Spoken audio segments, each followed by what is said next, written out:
আমার বন্ধু গো, চিরসাথী পথ চলা। খালাম্মা বললেন যে তোর বন্ধু সালমান মারা গেছে। আগুন আসলে কতটা ভেঙে পড়েছিল? এইরকম একটা মানুষ দাম করে চলে গেলে তখন একটু খারাপ লাগবে, একটু খারাপ লেগেছে। এখন পর্যন্ত ওর জনপ্রিয়তা আকাশচুম্বী। ও মানুষকে মানুষ বলে গণ্য করত, সেটা চাকর হোক আর রাজা হোক। সেইভাবে সালমানকে যদি না ভোলা যায় তাহলে মানুষ আমাকে ভুলবে কিভাবে? আমি মানেই সালমান, সালমান মানেই আগুন, ডিউ টু কিয়ামত থেকে কিয়ামত। সালমানকে আপনি যেভাবে দেখেছেন, ও আত্মহত্যা করার জিনিস না। আমি আগুন একজন অমর শিল্পী, আমি মরে গেলেও আমার গান কোনোদিন মরবে না। তোমার জন্য গড়েছি আমি মঞ্জিল ভালোবাসা।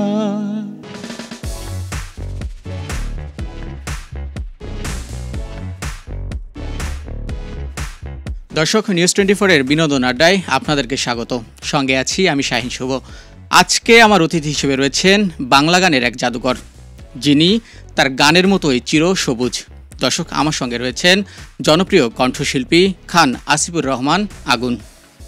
ভাইয়া কেমন আছেন? আসলে শুরুতে ভালো, আলহামদুলিল্লাহ। খান আসিফুর রহমান আগুন, আগুন নামে আমরা সবসময় আপনাকে পেয়ে থাকি, চিনে থাকি। আসলে যদি বলি যে খান শব্দটা আসলে আগে খান আতাউর রহমানের কথা আসে। আসলে যে পরিবার থেকে আসলে আপনি বিলং করেন, সব কিছু মিলে মিউজিক এনভায়রনমেন্টে বড় হওয়া। আসলে খান আতাউর রহমান যদি বলি, নীলুফা ইয়াসমিন যদি বলি, সাবিনা ইয়াসমিন যদি বলি, ফরিদা ইয়াসমিন যদি বলি, শেষ হবে না। আসলে সেখান থেকে একজন আগুনকে পেয়েছিলাম আমরা। সব মিলে যদি একটু জানতে চাই। পড়াশোনা অ্যাজ ইউজুয়াল 8-10 জনের মতনই হয়েছে, কিন্তু যেটা পার্থক্য হয়েছে 8-10 জন থেকে আমার, সেটা হয়েছে যে প্রথম কথাটা হচ্ছে যে আমি খান আতা এবং নীলুফার ইয়াসমিনের সন্তান, একমাত্র সন্তান। ঠিক না, একমাত্র কেন বলবো, আমরা 5 ভাই বোন, আমার 3 মা, আমরা 5 ভাই বোন। আমরা কখনো ওইভাবে চিন্তা করিনি যে আমি একা নীলুফার ইয়াসমিনের সন্তান। আমরা 3 ভাই 2 বোন এক্সট্রিমলি মিলেমিশে আছি। আমার মা মারা গেছেন, আমার বড় মা আছেন, আর সবচেয়ে আমার বড় মা উনি তো জার্মান থাকেন, লন্ডন, উনি ব্রিটিশ। তো আমার বড় মা, সব কিছু মিলিয়ে যাই হোক, আমার ছোটোবেলাটার কেটেছে, ঘুম ভেঙেছে নীলুফার ইয়াসমিনের রেওয়াজ শুনে। বিকাল থেকে সন্ধ্যা প্রায়ই কেটেছে এফডিসিতে ক্রিকেট খেলে। আব্বা গাড়ি পাঠিয়ে দিত, ওর পড়াশোনার শেষ, এখন খেলতে পাঠাবো, এখানে বিরাট মাঠ, আমার বাড়ির সামনেও বিরাট লন ছিল। তো এইভাবে কেটেছে। আর যেহেতু জেনেটিক্যালি গান বাজনা কিংবা শিল্প ক্যারি করছি, বাস সেভাবেই চলতে চলতে আমার আজকের এই অবস্থা। আপনার একটা বিখ্যাত গান আছে, বাবা বলে ছেলে নাম করবে। আসলে নামটা করেছিল খান আতাউর রহমান। আমাদের ইন্ডাস্ট্রির বলবো বা বাংলাদেশের প্রেক্ষাপটে তিনি যে ব্যক্তিত্ব ছিলেন, আসলে সর্ব জায়গায় আসলে তার মতো মানুষ বা তার মতো ট্যালেন্টেড পারসন পরবর্তীতে আমরা এখনও পাইনি। বা তার খুব রত্ন ছিল, বা এক কথায় যদি বলি, সেই বাবার নামও রেখেছিল আসলে আগুন, তার কর্মে, তার কণ্ঠে, সব কিছু মিলে যদি একটু জানতে চাই সেই আগুনের গল্পটা, বাবার কাছ থেকে ইন্সপিরেশনটা আসলে কেমন পেয়েছিল? বাবার সাথে তো ছোটোবেলার থেকে আমার ইন্সপিরেশন আসলে ওইভাবে বাবা মার থেকে পাওয়া হয় নাই আসলে। কারণ ওই আবহটাতেই আমি এমনভাবে বেড়ে উঠেছি যে আমার বড় হয়ে বরং আমার নিজের বাবা মাকে দেখে এমন একটা অবস্থা তৈরি হয়েছে আমার মানসপটে শিল্পের, যে আমার স্ট্যান্ডার্ডটা শুরুই হয়েছে একটু উপর থেকে, আসলে আমার দৃষ্টিভঙ্গিটা একটু উপরে। তো এই জন্য নর্মাল ক্যাটাগরির মানুষদের আসলে আমার পর্যবেক্ষণ করতে একটু কষ্টই হয়। আমার স্ট্যান্ডার্ডটা আসলে উপরে, আমার লুকটা উপরে। আমি যেইভাবে বড় হয়েছি, যেই জ্ঞান নিয়ে বড় হয়েছি, ডেফিনেটলি বাবা আমার শিক্ষা জ্ঞানের দিক থেকে তো ওটা 8-10 জনের থেকে একটু আলাদা। এই জন্যে আমি হয়তো একটু আলাদা, আর অন্যান্য ক্ষেত্রে আমি 8-10 জনের মতনই একদম। গানে কখনো কি চিন্তা করেছিলেন আমি গানে আসবো বা গানের শিল্পী হব? না না। কি চিন্তা ভাবনা ছিল আসলে? ছোটবেলায় চিন্তা ছিল যে আমি সায়েন্টিস্ট হব, খুব শখ ছিল আমার, বিভিন্ন দুষ্টুমি করে এটার সাথে ওইটা মিলিয়ে বোম ফুটানো কিংবা কি করলে কি হয়। তারপর মনে প্রাণে স্বপ্ন ছিল একদম যে পাইলট হব। এটা ম্যাক্সিমাম মানুষেরই থাকে, যে উপর দিয়ে প্লেন দেখে তো ধরাছোঁয়ার বাইরে আমিও পাইলট হব। তো এই করতে করতে 8-9 হয়ে গেল আমার ক্লাস। তখন আমরা একটা ব্যান্ড ফর্ম করলাম স্কুলে, মানে ব্যান্ডের অফার পেলাম। ম্যাট্রিকের পরে আমরা একদম পুরো দস্তুরভাবে ব্যান্ডটা নিয়ে প্র্যাকটিস চালিয়ে গেলাম, এবং তারপর এগুলো সব না বুঝেই মনের টানে গিটার বাজাতে ভালো লাগে, এই জন্য এগুলি করার পরে হঠাৎ দেখলাম যে আরে পয়সাপাতি আসা শুরু হয়েছে।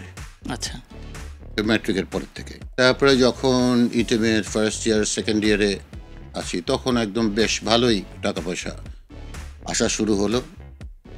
তখন ভাবলাম যে আরে যেটা পছন্দ করছি, যে এই কাজ, সেই কাজ থেকে আর্নিংও হচ্ছে, তাহলে বাস এরপর থেকে শুরু। আর বেরালাম না এই লাইন থেকে। এবার যদি একটু জানতে চাই, আপনার দুইটা সন্তান, তারাও আসলে মিউজিকের দিকে আমি যতটুকু জানি মনোনিবেশ। আগুন যেভাবে তার কণ্ঠ দিয়ে বা কণ্ঠের মাদকতায় দর্শকদের হৃদয় এখনো জয় করে আছে, চিরসবুজ বলা হয় তার গানগুলোকে, তার সন্তানরা আসলে কতটুকু বাবার নাম রাখতে পারবে? কারণ আগুন তার বাবার নামটা রেখেছে আসলে।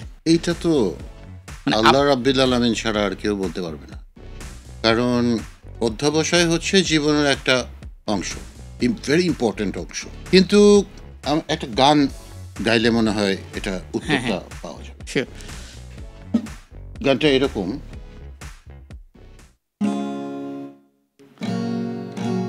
জীবনে সুখ বলে একটা গেট আছে, তাতে বড় সড় একটা তালা ঝুলছে, বিধাতার হাতে সেই সোনার চাবিটা কাউকে খুলতে দিচ্ছে, কেউ ধুকে ধুকে মরছে। এই হচ্ছে ব্যাপারটা। অধ্যবসায় মাস্ট, কিন্তু কেউ জনপ্রিয় হবে কিংবা কেউ ফেমাস হবে, ওই দুয়ারটার চাবিটা ওনার হাতে। বহু শিল্পী দেখেছি আমি কিছুই না তাদের কাছে, হয় আকাশ চুম্বি তার কোয়ালিটি, কিছুই হচ্ছে না, রাস্তা বেরোলে তাকে কেউই চেনে না, কিছুই না। তো এই জিনিসটা তো এত আমার থেকে 10 গুণ বেশি অধ্যবসায় তাদের, কিন্তু আমাকে সবাই চিনছে, সারা পৃথিবীতে যেখানে যাচ্ছে সেখানে আমাকে চেনে। আর এত পরিশ্রম করা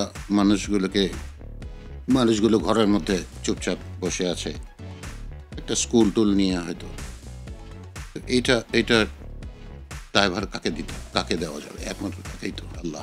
তবে আপনি তাদের সম্ভাবনার জায়গাটাকে কতটুকু দেখেন? আমার দুইটা ছেলে, বড় ছেলেটা তো এক্সট্রিম মিউজিশিয়ান, মানে ওর রক্তের মধ্যে ভরা একদম, সেটা স্বাভাবিক। বিকজ আমার বউটাও প্রচণ্ড শৈল্পিক, সে একজন নৃত্যশিল্পী, অত্যন্ত ভালো নাচ করে, প্রচণ্ড ভালো গান গায়, মানে শিল্পবোধ তার মধ্যে পরিপূর্ণ। তো আমার আর ওর বাচ্চা তো এরকম হবেই, এটাই স্বাভাবিক, জেনেটিক্যালি ওভাবেই হবে। আর ছোটটাও অন ওয়ে। এই ছোটটা একটু গাধা আছে আমারটা, ওটা ছোট, ও লেভেলস দিবে। আর বড়টা তো জার্নালিজম সেকেন্ড ইয়ার পর্যন্ত পড়ার পর আর কন্টিনিউ করে নাই, মিউজিক নিয়ে আছে। ছোটটা একটু গাধা, কিন্তু আমার কেন যেন মনে হয় যে খুলে যাবে ওইটা, কিছু একটা হতে পারে। আসলে কিছু একটা হতে পারে না, হওয়ার সম্ভাবনাটা অসম্ভব রকমের বেশি ওটার, ছোটটার, গাধাটার। আগুন ভাই, যেটা বলছিলাম আসলে, যেমন আগুন ভাই তার বাবার নাম রেখেছিল, আমরাও চাই তার দুই সন্তান তার বাবার নামকে আরো উজ্জ্বল করুক ইনশাআল্লাহ।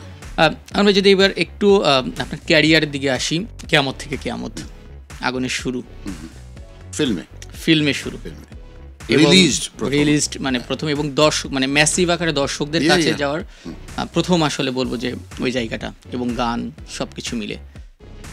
আর কিয়ামত থেকে কিয়ামত আসলে আমাদের সালমান শাহ চলে আসে আসলে। আগুন, সালমান শাহ, মৌসুমী প্রথম জুটি আসলে, যেটা আমাদের চলচ্চিত্রের দৃশ্যপটই বলবো যে চেঞ্জ করে দিয়েছিল। সেই গল্পটা আসলে একটু শুনতে চাই, কিভাবে এর সাথে যুক্ত হওয়া, সালমান শাহকে কেমন দেখেছেন প্রথম চলচ্চিত্রে, সব মিলিয়ে। আমার চলচ্চিত্রের এন্ট্রি, আলম খান আমাকে প্রথম ব্রেক দেন চলচ্চিত্রে। গল্পটাও খুব মজার। উনি একদিন আমার বাসায় ফোন করে আম্মাকে বলেছেন যে, ভাবি আপনার পোলাটারে এবার আমাকে দিয়ে দেন, মানে ফিল্ম ইন্ডাস্ট্রিতে দিয়ে দেন। এটা বিরাট ব্যাপার। তখন বয়স কত ছিল? আমার 21। আচ্ছা, একেবারেই তরুণ। হ্যাঁ, তখন আম্মা বললো আপনার যদি তো ছেলে নিয়ে যান। তারপরে আমার সাথে কথা হলো, বললো যে কেমন আছো চাচা? জি চাচা ভালো। ফিল্মে গান গাইবা? আমি তো কাছ থেকে পড়েছি, বলে কি ফিল্ম? বিকজ তখনকার ফিল্ম হচ্ছে নর্মাল মিউজিক যদি এখানে থাকে, টোটাল সিনারিও, তখনকার ফিল্মের 90s ফিল্ম ইন্ডাস্ট্রি তখন এইখানেই ছিল। মানে নর্মাল লেভেলে ক্যাসেট কিংবা সিডি টিডি করা শিল্পীদের একটা ক্যাটাগরি, আর প্লেব্যাক যারা সাকসেসফুল তাদের তারা আরেকটা আকাশে, একদম অ্যান্ড্রু কিশোর আকাশের মানুষ। তো আমি সেটা জানতাম, তো বিরাট উচ্ছ্বসিত, বললো যে চলে আইসো বাসায়। কালকে গেলাম বাসায়, তিনি আমাকে প্রথম গানটা তুলে দিলেন। সেই গান আমার ঘরানারই গান, রক অ্যান্ড রোল একটা গান। তো বললেন এটা তোমার গাইতে অসুবিধা হইব না চাচা, তুমি তোমারই গান। শুনলাম, হয়ে গেল গানটা। তো ওই গানটা আমি আর বেবি আপা গেয়েছিলাম। ওই ছবিটার নাম ছিল প্রেম প্রীতি। জহির রায়হান সাহেবের ছেলে তপু রায়হান আমাদের বন্ধু, একই বয়সী আমরা সব। তপুর সাথে তপু ছবি, ওইটা হিরো। গান হলো 1টা 2টা 3টা 4 কি 5 নম্বর গানের সময় আলম চাচার আবার যে চাচা তোমার জন্য একটা খুব ভালো খবর আছে। চাচা কি? বলে কিয়ামত সে কিয়ামত তাকের কপিরাইট আমরা কিনছি, আমরা বাংলায় এটা বানাবো। তো হিরো নতুন, তো আমি চাই যে সব গানগুলি নতুন ভয়েসেরই হোক। আমি তো বললাম থ্যাংক ইউ চাচা। বলে এইটা তো কোনো খবরই না তোমার জন্য, তোমার জন্য আসল খবর হলো তোমার কো আর্টিস্টকে জানো? বললাম কে চাচা? বলে রুনা লায়লা। আরে ঠিক আছে চাচা। এই তারপরে বললো যে একদিনে 4টা গান রেকর্ডিং হবে, পারবা? 21 বছরের ছেলে, দুর্দান্ত না? বলেন কি চাচা? অবশ্যই এটা কোনো ব্যাপার হইল। গেলাম শ্রুতিতে, সালমান সব। আমরা সালমানকে আমি আগে চিনতাম বলতে ইমন হিসেবে জানতাম। নোবেল, পল্লব, শিমুল টিমুল তখন সব বেরিয়েছে, মাত্র সবগুলো বেরিয়েছে। ওদের সাথে ইমনও ছিল। ইমন ছোটবেলা থেকে ওই যে টেলিভিশনে ছোট ছোট শিল্পী হিসেবে গান গেয়েছে, নাটকও করেছে সমীর সাথে। ফিল্ম নতুন ওর। তো এই ওখানে ওর সাথে আমার প্রথম দেখা। ওর সাথে মিশে যেতে আমার, মানে ওর দোস্ত হয়ে যেতে আমার মনে হয় 10 মিনিটস ম্যাক্সিমাম লেগেছে। সেটার সবচেয়ে বড় এবং প্রধান কারণ হচ্ছে যে আমার মেন্টালিটি ওর মেন্টালিটি অলমোস্ট একই। সেটারও কারণ হচ্ছে আমাদের দুজনেরই একটা ফ্যামিলি ব্যাকগ্রাউন্ড আছে। আমরা রাস্তার থেকে ভেসে আসা মানুষ না। ওই মানে বড় হয়ে যে করেছি খেয়েছি বলতে শিখতে হবে, এটা আমাদের হয়নি। আমরা ছোটবেলা থেকে প্রমিত বাংলা জানি, কিভাবে ব্যবহার করতে হয়, কার সাথে কোথায় কি বলতে হয় মোটামুটি জানি বলছে, কোথায় কি বলতে হয় মোটামুটি জানি। বাস আমাদের দোস্তি হয়ে গেল। এরপরে আমাদের সালমানের একটার পর একটা গান তো হতেই থাকলো সব। যখন কিয়ামত থেকে কিয়ামত রিলিজ হয়ে গেল, মানুষ তো ভেবে ফেলেছে যে এটা সবগুলি সালমান গাচ্ছে। এতই ম্যাচ হয়েছে গলাটা, এতই ম্যাচ হয়েছে। তার আরেকটা কারণ হচ্ছে ও নতুন, আমিও নতুন। এদিক দিয়ে সারা দেশ ভাবছে যে এটা কার গলা, মনে হয় সালমানেরই গলা। তো এইভাবে আমাদের যাত্রা শুরু হলো। এরপরে ওকে দেখেছি যে কাজের প্রতি ওর খুব ভালোবাসা ছিল, টান ছিল। ও হয়তো শুটিং করছে এফডিসিতে কিংবা অন্য মানে ঢাকায় যদি শুটিং করে থাকে, আমার হয়তো সিম্ফনিতে ওর গান রেকর্ড হচ্ছে, সেখানেও হঠাৎ করে দেখি সালমান ঢুকেছে। কেন? ওর শুটিং শেষ, শুনে শেষ ওর গান রেকর্ড হচ্ছে, আগুন গাছে গান চলে আসছে এখানে দেখতে যে আমার গানটা কেমন করে রেকর্ড হচ্ছে না হচ্ছে। তারপরে স্টুডিওর বাইরে, বুথের বাইরে গিয়ে ওর সাথে একটু গল্প। এই হলো ওর সাথে। মানুষ হিসেবে কেমন ছিল? সুপার, মানে একটা জলি বয়, পরিষ্কার একটা ছেলে। আমরা যে বলি ফ্যাশন সেন্স, ফ্যাশন আইকন, সেটাই তো প্রথম কথাটা। তো ও যে এখন পর্যন্ত ওর জনপ্রিয়তা আকাশচুম্বী, আমাদের কাছে তো আছেই, আমাদের বাপ মাদের কাছেও, তাই না?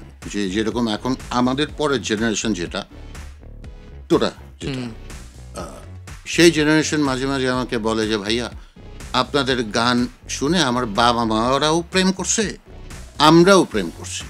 তো এখন তোদের জেনারেশনটার পরের যে বাচ্চা জেনারেশন, মানে মিছিলদের জেনারেশন যেটা, সেই জেনারেশনও সালমানের জন্য পাগল। Due to one reason. এক তো তার কথা বলার স্টাইল, প্রবিত বাংলা, সুন্দর একটা, দেখলেই বোঝা যায় শিক্ষিত ছেলে, সোজা কথা, বিকম পাস করা ছেলে। সেকেন্ড রিজন হচ্ছে ওর লুক। এমন এক লুক নিয়ে ও আসলো, যে লুকটা একদম নাড়িয়ে চাড়িয়ে দিল সবকিছু।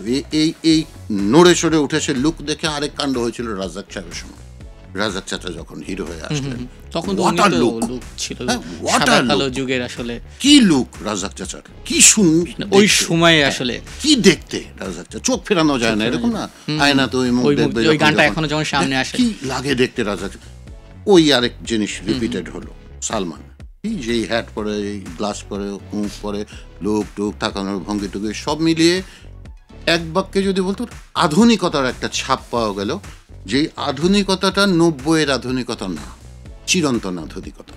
ওই স্টাইল, সেই রাজাক চাচারও যেই স্টাইলটা ছিল একই জিনিস। সালমানের কিছু কিছু ফটোগ্রাফি দেখলে মনে হবে যে রাজাক চাচার সাথে এত মিল কেন ইয়াং টাইমটাতে, বিকজ এইগুলি চিরন্তন লুক, এভারগ্রিন লুক এবং পশ লুক। এই লুকগুলি কখনো পুরানো হওয়ার লুক। এটাই হচ্ছে সালমানের মেইন মানে রহস্য। বাংলা চলচ্চিত্র যতদিন থাকবে ইতিহাসে, সালমান একদম টপ র্যাঙ্কে আজীবন থাকবে। আমাদের এই যে বাচ্চারা সাকিব, এত সুন্দর এত সুন্দর নিজেকে পরিণত করেছে আস্তে আস্তে, 200 ছবি করেছে, তারপরে দেখা গেল গত 20টা ছবি ওর কাজের কাজ হয়েছে, গত 6-7টা ছবি তো একদম আকাশে 4-5 বছর আসলে। তারাও পর্যন্ত বলে সালমান ভাই আরে বাহ কি লুক। 4 বছরের ক্যারিয়ার যদি বলি, অল্প কয়েকটা সিনেমা আসলে আপনার কাছে একটু জানতে চাই, যেহেতু একদম একসঙ্গেই বলবো ক্যারিয়ারটার শুরু এবং জনপ্রিয়তাটাও একসঙ্গে, ক্যামেরার সামনে এবং ক্যামেরার পিছনে আসলে কেমন ছিলেন এই মানুষটা? একই মানুষ, ভণ্ডামি ছিল না ওর মধ্যে, ভণ্ডামি দেখিনি কোনো। মানে এর সাথে পার্সোনালিটি, যে জিনিসটা, পার্সোনালিটি জিনিসটা কিন্তু খুব খারাপ।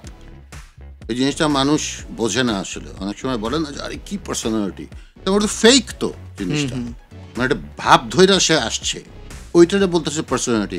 ঘরে গিয়ে তার আরেক রূপ, তাহলে ওইটা তো তার রূপ হলো না তো। না, ঘরে গিয়ে না, এই যে ক্যামেরার সামনে এক রূপ, বন্ধুদের সামনে আরেক রূপ, এটা তো মানে এখন আমি পার্সোনালিটি নিয়ে বসে আছি, মানে ফ্রড। আমি একটা নাম্বার 1 ফ্রড। তাহলে আমি যদি দুই জায়গায় দুই রকম, ওই রকম ছিল না। ক্যামেরার পিছনে সামনে। ওনার যদি একটা বিশেষ গুণ যদি আপনার কাছে জানতে চাই, কোন গুণটা আপনার সব থেকে বেশি মনে ধরেছিল বা মনে আছে? মানুষকে খোলা মনের মানুষ, ও মানুষকে মানুষ বলে গণ্য করতো, সেটা চাকর হোক আর রাজা হোক, ওর কাছে ওইসবের কোনো ভেদাভেদ ছিল না। বলা হয় যে, বা আমরা যখন লিখি বা কথা বলি যে সময়ের চেয়ে অনেক বছর এগিয়ে ছিলেন সালমান শাহ। আসলে না, আসলে মানে না, আসলে জিনিসটা ওভাবে না। জিনিসটা হচ্ছে ওইটাই চিরন্তন স্টাইল, সময়ের থেকে আগানো পিছানো কিছু না। সময়ের থেকে ইয়ে কেন তো ওই রাজাক সাহেব আর ওর মধ্যে এত মিল কেন? তাহলে রাজাক সাহেব তোর থেকে 50 বছর আগের একটা মানুষ, এত মিল কেন দুজনের? দুজনকে দেখলে মনে হয় যে আয় আয় আয় এত সুন্দর কেন? তাদের ইয়াং কালের লুকটা যদি দেখা যায় একই। এটা কোনো সময়ের থেকে আহেড অফ টাইম এটা না। এটা এগুলি মানে শিখে আসা একটা, পড়াশোনা জানা একটা মানুষ, নলেজেবল একটা মানুষের আউটকাম এরকমই হবে। সালমান শাহকে নিয়ে যখন অনেকেই কথা বলেন, তার স্টাইলের কথা আসে, তার ফ্যাশনের কথা আসে, কোন সিনেমায় কী ধরনের ড্রেস আপ থাকতে পারে, সেই বিষয়টাও তিনি আসলে অনেক ধরনের চর্চা করতেন আসলে ভার্সেটাইলভাবে। আমি একটা মজার কথা বলি, জি, সালমানের টাইমে আরও অনেক হিরোই তো ছিলেন, মুরব্বী হিরো। ড্রেসের জন্য তো আলাদা একটা অ্যালটমেন্ট থাকে আমাদের প্রডিউসারদের, মানে আপনার পারিশ্রমিক এটা, ড্রেসের খাতে এত এরকম খাতে। ড্রেসের খাতে যেই খরচগুলো নর্মালি বরাদ্দ করা হতো, আমি নিজের চোখে দেখেছি অন্যান্য মেগাস্টারদের রাইডার নামে একটা কেটস ছিল না, ওই 450 টাকা দামের রাইডার পরে। সালমান সবসময় পড়তো রিবক নালে নাইক, 6500 টাকার, ওর নিজের টাকায় কিনতো, কেননা ওই অ্যালটমেন্টটা নাই ওখানে। এটাই তো ওর জিনিসটা, যে আমি ওই 450 টাকার জিনিসটা পড়লে কেউ বুঝুক কি না বুঝুক, কিছু মানুষ তো বুঝবে যারা আসলে এই পরে রয়েছে। সালমানের জুতা দেখো তো, দেখিস তো সালমানের গেট আপ, কাপড়, ব্যাংকক যেত, সিঙ্গাপুর যেত, সুটকেস ভরে ভরে কাপড় আনতো ওর জন্য, ওর ফিল্মের জন্য। ওই টাকা তো প্রডিউসার দিত না। এবং নিজের গাড়িটাও আসলে সিনেমায় ব্যবহার করতো, যে মানে কিভাবে করলে জিনিসটাকে সুন্দর করে উপস্থাপিত করা যায়। প্রথম যখন শুনলেন আসলে সালমান নেই, আমি তখন ইস্কাটনে একটা কাজ শেষ করে ইয়েতে যাচ্ছি, বাসায় যাচ্ছি, মগবাজার থাকি। মগবাজার থাকি, ইস্কাটনেই থাকি, মগবাজারের দিকে যাচ্ছি। তো চোর আসার আগেই আমাকে হঠাৎ করে ফোন করেছে খালাম্মা, চাবি নিয়ে আসবেন, যে আগুন তোর জন্য খুব খারাপ খবর আছে। তো খালাম্মার সাথে আমার যে সম্পর্ক সেটা ছোটবেলা থেকেই একদম বন্ধুর মতন। মানে আমার 4 খালার মধ্যে খালাম্মার সাথে আমি সবচেয়ে বেশি ফ্রি, সেই রকম আদর করে, সেরকম ওভাবে। তো খুব দুষ্টামি করেছে খালাম্মা আমার সাথে, যে কখনো এই কথা বলে ভয় দেয়, কোনো ওই কথা। আমি তখন ভেবেছি যে ওইটাও নেই, মজাই করছে। আমি বললাম, খালাম্মা ঠিক করে বলেন তো আসলে কি হয়েছে? তখন বলে, আগুন, আমি দুষ্টুমি করছি, মজা করছি না। খালাম্মা বললেন যে তোর বন্ধু সালমান মারা গেছে। আমি তো বোল্ড ফ্রম দ্য ব্লু, তখন আমার হাতে ওই এত বড় মোবাইল 850592 সিটিসেলের সেই। তা আমি বললাম, কোথায় সে এখন? বললো ডিএমসি। গেলাম, তখন তার পোস্টমর্টম হচ্ছে। কতটা শূন্যতা কাজ করেছিল ওই মুহূর্তে? না, এটা তো বোল্ড ফ্রম দ্য ব্লুর মতন একটা কথা না, যে একটা তরতাজা মানুষ হঠাৎ করে দেখি মরে গেল। এটা কোনো কথা হলো? আগুন আসলে কতটা ভেঙে পড়েছিল? না, ভাঙাভাঙি মানুষ আমি কখনোই ছিলাম না। বাবা মা মরে গেছে তাতেই ভাঙেনি, আর আমি ভাঙার মানুষ না আসলে। কষ্টের জায়গা তো একটা ছিলই আসলে। হ্যাঁ, নিঃসন্দেহে ছিল। সালমান নাই মানে তো শুধু আমার এই গান কমে যাবে, এই কমে যাবে সেটা না। একটা সুপার একটা ছেলে আমার এইজের, এফডিসির গেট দিয়ে ঢুকছে, এফডিসির গেট দিয়ে ঢুকে প্রথম বামে যে সিকিউরিটিদের রুম, সেই সিকিউরিটিদের রুমে টিভি ছিল না, নষ্ট হয়ে গেছিল। বউ অ্যাপ্লাই করেছে, ভিতরে দেয় নাই, হয় নাই। সালমানকে একদিন বলেছে, পরদিনই টিভি এনে দিয়ে দিয়েছে। এরকম না, এইরকম একটা মানুষ দাম করে চলে গেলে তখন একটু খারাপ লাগবে, একটু খারাপ লেগেছে, দ্যাটস ইট। খারাপ লাগাটা আসলে অনেকটাই আসলে, কারণ অনেকটাই, হ্যাঁ, বন্ধু, ভালো বন্ধু একটা চলে গেলে তো খারাপ লাগবেই। আর এত অ্যাক্টিভ চটপটা একটা ছেলে। আমরা জানি আসলে বাংলা সিনেমায় বা বাংলা সিনেমা বা গানের ইতিহাসে যতদিন আগুনের নামটা আসবে, সঙ্গে সালমান শাহর নামটাও আসবে, এবং সালমানের সঙ্গে আগুনের যে মিলন রেখা বলবো বা একসঙ্গে পথ চলা বলবো, এটা আজীবন থাকবে। যেরকম একটা মজার কথা বলি, যেরকম আমি মাঝে মাঝেই বলি যে আমি আগুন একজন অমর শিল্পী। আমি মরে গেলেও আমার গান কোনোদিন মরবে না। এই কথাটা কিন্তু অধ্যত্বপূর্ণ একটা কথা, তাই না? যে নিজের এত ফুটানি, যে নিজের এত, এটা একটা সুন্দর লজিক আছে। সুন্দর একটা লজিক হচ্ছে, বাংলা ফিল্ম ইন্ডাস্ট্রি কি কোনোদিন সালমানকে মারতে পারবে? না। বাংলা ফিল্ম ইন্ডাস্ট্রি সাবিনা ইয়াসমিন, রুনা লায়লাকে মারতে পারবে না। সৃষ্টি কখনোই শেষ করতে। আচ্ছা, তো সাবিনা ইয়াসমিন, রুনা লায়লার কো আর্টিস্ট হিসাবে আমি যেসব গান গেয়েছি, উনারা যদি না মরে তাহলে তো ওর গানের মধ্যে আমিও আছি, আমি মরবো কীভাবে? আমিও তো অমর। সেইভাবে সালমানকে যদি না ভোলা যায়, মানুষ আমাকে ভুলবে কীভাবে? আমি মানেই সালমান, সালমান মানেই আগুন, ডিউ টু কিয়ামত থেকে কিয়ামত। ওর শুরু, আমারও শুরু। 4টা গান আমার লিপে, রুনা আন্টি, সালমান দিকে, মৌসুমী দিকে, কোথায় কে মারবে আমাদের? হ্যাঁ, মানে জিনিসটা খুব মজার, জিনিসটা যে খুব পৃথিবীতে কম শিল্পীই আছে যে নিজেকে দাবি করতে পারে যে আমি অমর শিল্পী হয়ে থাকবো, অমর হয়ে থাকবো। এবং আগুনের গানের যে ভ্যারিয়েশন, আসলে তাকে আসলে বলবো যে ইতিহাস থেকে তো কোনোভাবে মুছে ফেলা সম্ভব নয়, কিন্তু তার গান নিয়ে আমি একা হলে আমাকে মুছে ফেলা সম্ভব ছিল, কিন্তু এর সঙ্গে অনেকে এমন মানুষগুলো রিলেটেড যাদের কোনোদিন নাই, এন্ড নাই। সালমানের কথাটা আসলে আমি দেখেছি, আগুন অনেকটা ইমোশনাল হয়ে, স্বাভাবিক, বন্ধু তো। চোখের কোনায় জল বলবো না, চোখের কোনায় হীরা। হ্যাঁ, সেটা সব মানুষের জন্য এত দামি জিনিস আসলে হয়তো বের হয় না। খুব কাছের, খুব আত্মার মানুষ হলেই হয়তো সেই হীরাটা বের হয়ে আসে।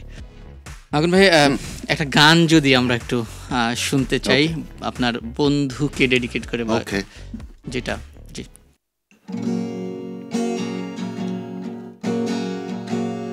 এখন তো সময় ভালোবাসা, এ দুটি হৃদয় কাছে আসার। তুমিও একা, আমিও যে একা, লাগে যে ভালো ও প্রিয়। ও প্রিয়। একটা বিষয় আসলে সালমান শাহ আমাদের অমর নায়ক। সালমান শাহকে নিয়ে অনেক কথাবার্তা হয়, সালমান শাহকে নিয়ে অনেক কৌতূহল রহস্য আমাদের ইন্ডাস্ট্রিতে। সম্প্রতি সময় দেখেছেন আসলে সেই জায়গাটা ঘুরে ফিরে আবারও সামনে এসেছে আমাদের। আপনি হয়তো ব্যথিত হয়েছেন যে এই বিষয়টা নিয়ে আসলে, যে ব্যথার যে জায়গাটা, মানুষটা চলে গেছে, হ্যাঁ ঠিক আছে, 29টা বছর কোনো মীমাংসা ছিল না, আবার ঘুরে ফিরে সেই জায়গাটা, হত্যা কি আত্মহত্যা, আপনাকে আসলে এটা কতটা ব্যথা দেয় বা আপনি এই বিষয়টা নিয়ে কি বলতে চান আসলে আমরা একটু জানতে চাই। আমি তো ওর যখন এই ঘটনা হয় তখন তো আমি ওখানে ছিলাম না। আর আমি ছোটবেলার থেকে I have never been taught in that way যে চিলে কান নিয়ে এসে আমি দৌড় দিব। আমি ওই শিক্ষায় শিক্ষিত না। দেখি কি হয়, কোর্ট যেতে বলবে সেটা কোর্টের আগে লাফালাফি করে লাভ। সালমানকে আপনি যেভাবে দেখেছেন, ও আত্মহত্যা করার জিনিস না, কিন্তু এক্সট্রিম ইমোশনাল কখন কি করে ফেলে সেটাও বলার বিষয়। ও এক্সট্রিমলি ইমোশনাল একটা মান। আর আবারও ওই কথাটা বলছি, হত্যা না আত্মহত্যা শুনে আমার এটার উত্তর দেওয়ার কোনো জাস্টিফিকেশন আমি দেখি না। শুনে উত্তর দেবো কেন? এটা নিয়ে যখন বিচারাধীন, বিচার শেষ, তখন আমি ডিসাইড করব যে এই যে বিচার ফাইনাল এটা হয়ে গেল, এটার পক্ষে আমি নিজে তখন জাজ করব আমার মতের সাথে ওই মতটার কতখানি মিল। এখন লাফালাফি।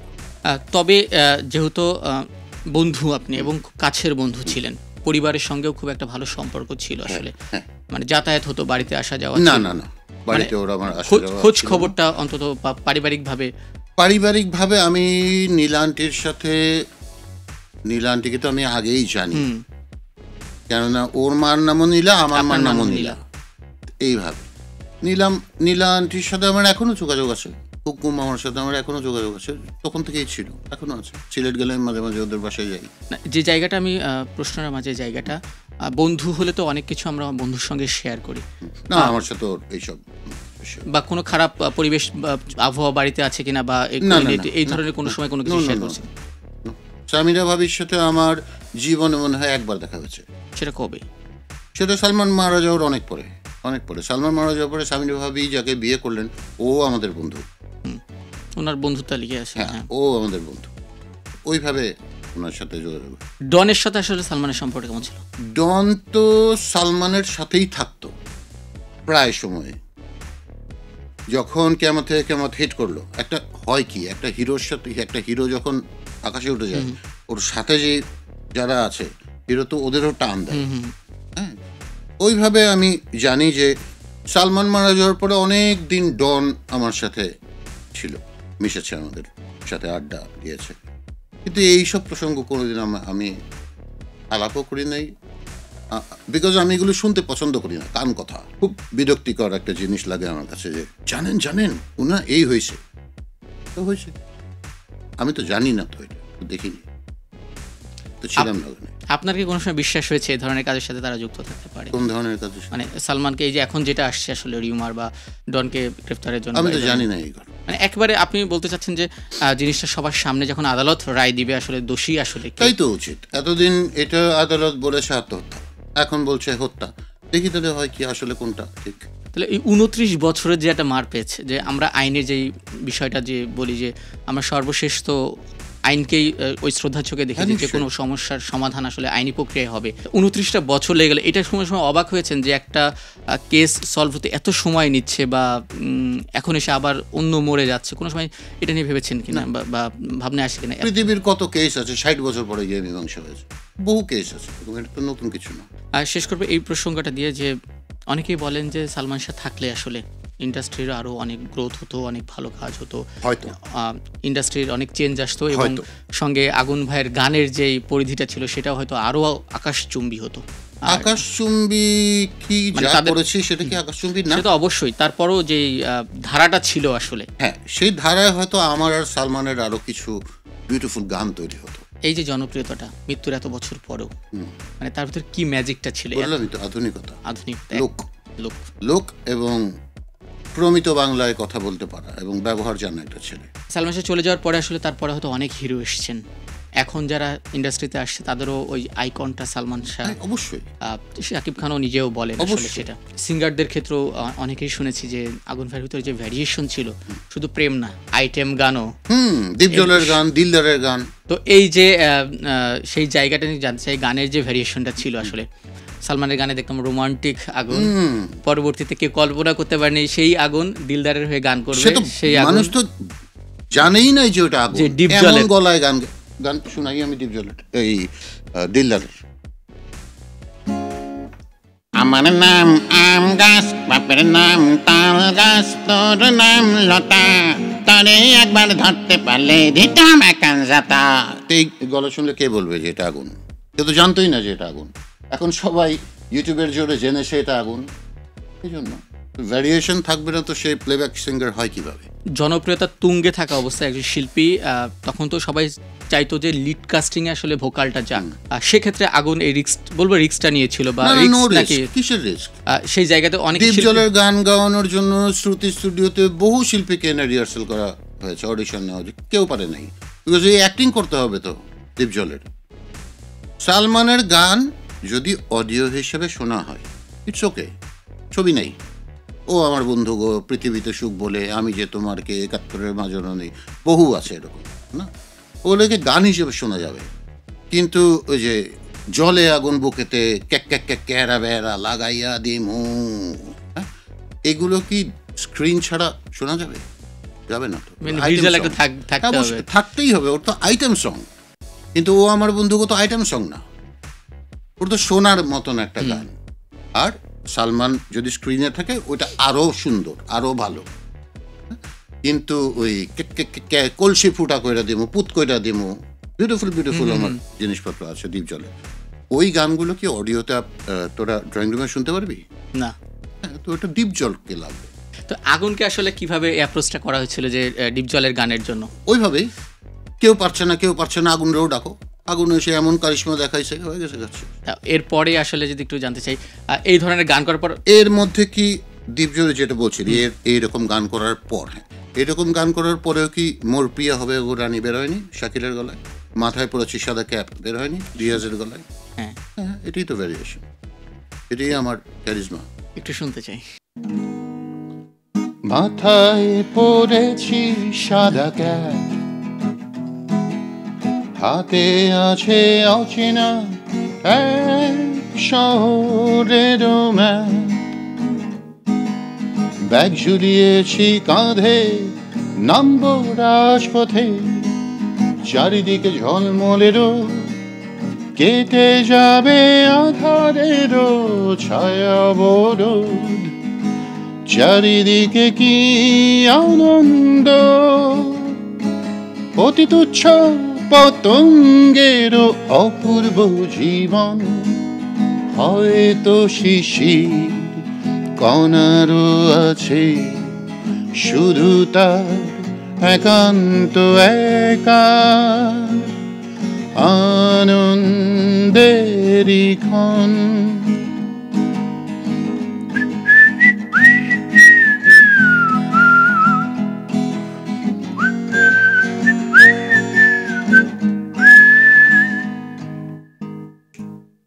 আমার খুব পছন্দের একটা গান এটা। আর ভাই আমরা একদম শেষের দিকে, যদি আর কয়েকটা প্রশ্ন দিয়ে শেষ করব, যদি একটু জানতে চাই, এই যে চলচ্চিত্র বা গানের যে আকাশচুম্বী একটা জনপ্রিয়তা আমাদের বাংলা গানের বা বাংলা সিনেমা ছিল, আমিও দেখেছি যে বলিউড থেকে শিল্পী এসে আমাদের সিনেমায় কাজ করে গেছেন। এখন যে অবস্থা আসলে চলচ্চিত্র বা হল নামতে নামতে 1200 থেকে নামতে নামতে এখন 60টাও নাই। গানেরও একই অবস্থা, যে যেহেতু চলচ্চিত্র নাই, সেক্ষেত্রে চলচ্চিত্র গান বা আগে যে দর্শক প্রিয়তাটা ছিল, আসলে চলচ্চিত্র নাই মানে কি, ওখানে তখন যদি 100 ছবি রিলিজ হয়েছে, এখন রিলিজ হয় 5টা, এটা কোনো কথা হলো? 1200 হল, 60টা হল, এটা কি অবস্থাটা? তাও উৎসবের দিনগুলোতে আসলে কি আশ্চর্য সাজানো হয়। আসলে আগে তো আমরা যখন ছোট ছিলাম, পেপার খুললেই একটা আলাদা পেজ, বিনোদনের পেজ, অমুক হলে এই চলছে, এমুক হলে ওই চলছে, দেখেছিস তো? কোথায় সেই গ্রামে মাইকিং করে করে চলতো আসলে। এখন পরিবেশটা বদলে গেছে, ফেসবুকে যাচ্ছে, এখানে যাচ্ছে, সোশ্যাল মিডিয়ায় যাচ্ছে, ইন্টারনেটে ভালো প্রোডাকশন তো নাই একেবারে। সেটাও তো বলা যাবে না, ভালো প্রোডাকশন আছে।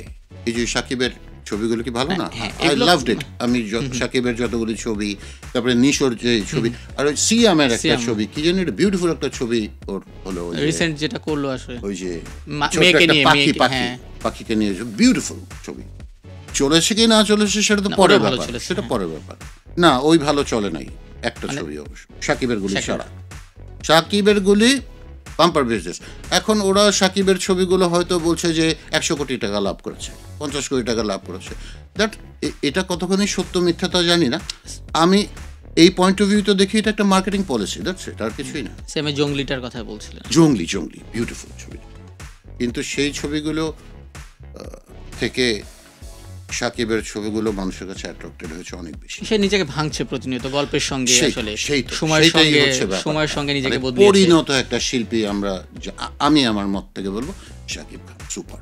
গানের ক্ষেত্রে যদি একটু বলি এখন ভাই, আমরা দেখেছি যে 2010-এর পরেও বা 10-এর আগেও খুব ভালো গান হতো, বা পাঁচের পরে আর কিছু হয় না। পুরাতন গানগুলোই আসলে ঘুরে ফিরে আসলো।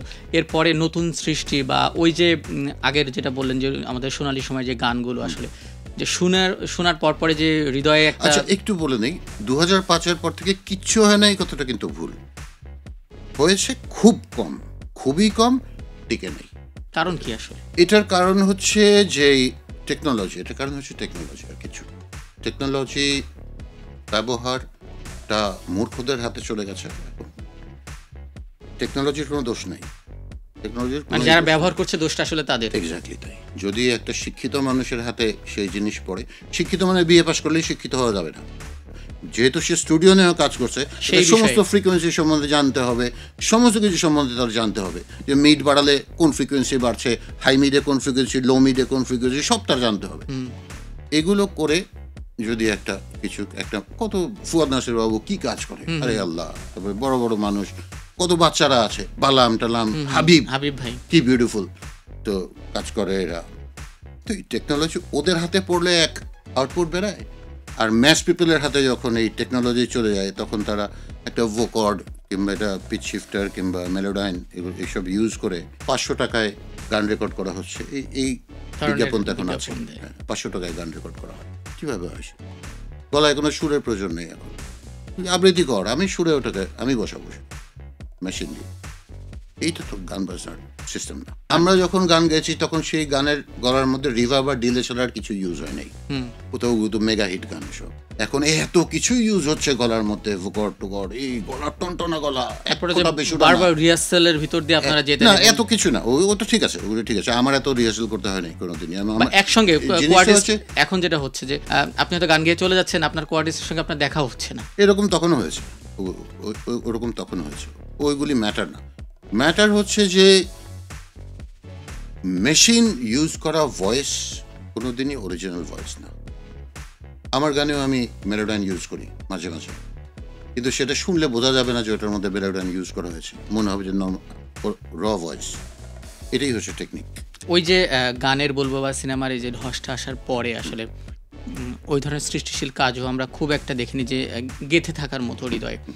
তারপরে একটা আসলো জনপ্রিয়তা ভার্সেস ভাইরাল ট্রেন্ডেসি। আসলে এটাকে আসলে আপনি কিভাবে দেখেন? ভাইরাল হওয়ার তো দোষের কিছু না। আগে আমরা বলতাম যে আমি পপুলার হয়ে গেছি, এখন শব্দটা পরিবর্তন হয়েছে, আমি ভাইরাল হয়ে গেছি। এখন এই যে নেগেটিভ জিনিসটা দিয়ে ভাইরাল হওয়ার ট্রেন্ডেসিটা আমরা দেখি যে সারা জীবনই পৃথিবীতে এটা আছে। নেগেটিভ জিনিসের ইম্প্যাক্ট সবসময় বেশি। নেগেটিভ খবর দিলে মানুষ ওটা লুফে নেয় একটু বেশি, আর ওটাকে তো যদি একটু রংচং দেওয়া যায় সে তো ভাইরাল নিউজ। কিন্তু কদিন আগে আমার একটা ইন্টারভিউ গেছে পুতুলের সাথে, দেখেছিস? সেটার প্রথম ভিউ হয়েছিল 8 মিলিয়ন। তো ওইটার পরে আমাকে বহু সাংবাদিক ফোন করে বলেছে যে ভাই, আপনি অনেক বছর পর প্রমাণ করলেন যে পজিটিভ নিউজও ভাইরাল হয়। কীভাবে বলা হচ্ছে সেটার উপরে ডিপেন্ড করে যে কতখানি সত্যি কথা বলা হচ্ছে। হ্যাঁ, আমরা একদম শেষ প্রশ্নে যাচ্ছি। একটু জানতে চাইবো আমাদের ইন্ডাস্ট্রির যে গান বা সিনেমা বলি বা আপনার আগামী যে পরিকল্পনা বলি গানকে ঘিরে, আসলে কি কি নিয়ে ভাবছেন আসলে, বা ব্যস্ততা আসলে গানের দিকে কতটুকু দিবেন, আর সেই জায়গাটা নিয়ে একটু জানতে চাই যে আপনার আগামীর পরিকল্পনা কি, আর আমাদের সব কিছু মিলে কেমন দেখছেন ইন্ডাস্ট্রি? সব কিছু মিলিয়ে প্রায় ঠিকের পথে, আর মনে হয় বছর 1.5-2 লাগবে। আর আমার গান বাজনা নিয়ে ভবিষ্যৎ পরিকল্পনা হচ্ছে এই জীবনে যত গান করেছি সেগুলোর থেকে রেভিনিউ যেন ঠিক মতন আসে। সেই জন্য কপিরাইট সিস্টেমটা ঠিক করা, এটা অলরেডি শুরু হয়ে গেছে সারা পৃথিবীতে। আমরা বাংলাদেশ একটা মেম্বার কপিরাইটের, আর বেশি টাইমও নাই, 1 বছরের মধ্যে কপিরাইট সিস্টেমের সাথে লিঙ্কটা করতে হবে। লিঙ্ক যদি না করিস আউট হয়ে যাবে ওখান থেকে। ওটা তো সম্ভব না, ওটা হতেই হবে। তার মানে যেই শিল্পীদের ঝুলিতে 10টা-12টা মেগা হিট আছে, তাদের ওদের শেষ জীবন তো রাজার মতন করে থাকবে। এই জায়গাতে আসলে আমার একটা জিনিস মনে হলো, পুরস্কার নিয়ে অনেককে দেখেছি অনেক কথা বলতে, জাতীয় চলচ্চিত্র পুরস্কার সহ। এক্ষেত্রে আগুনের কোনো আক্ষেপ আছে কিনা? পুরস্কার নিয়ে পুরস্কার দিয়ে জাতীয় পুরস্কার পেলে একটা লাভ হবে, টেলিভিশনের চেকটা একটু বাড়বে, আর কোনো আমার পয়েন্ট অফ ভিউতে কিছুই আসে। ভাই একদম শেষটা আমরা রাঙাতে চাই আপনার প্রিয় বন্ধু সালমান স্যার, এবং আপনার যে কেমিস্ট্রি সেইটা আরও একটু রাঙিয়ে তুলতে ও আমার বন্ধুকে দিয়ে চেষ্টা করতে চাই। ঠিক আছে।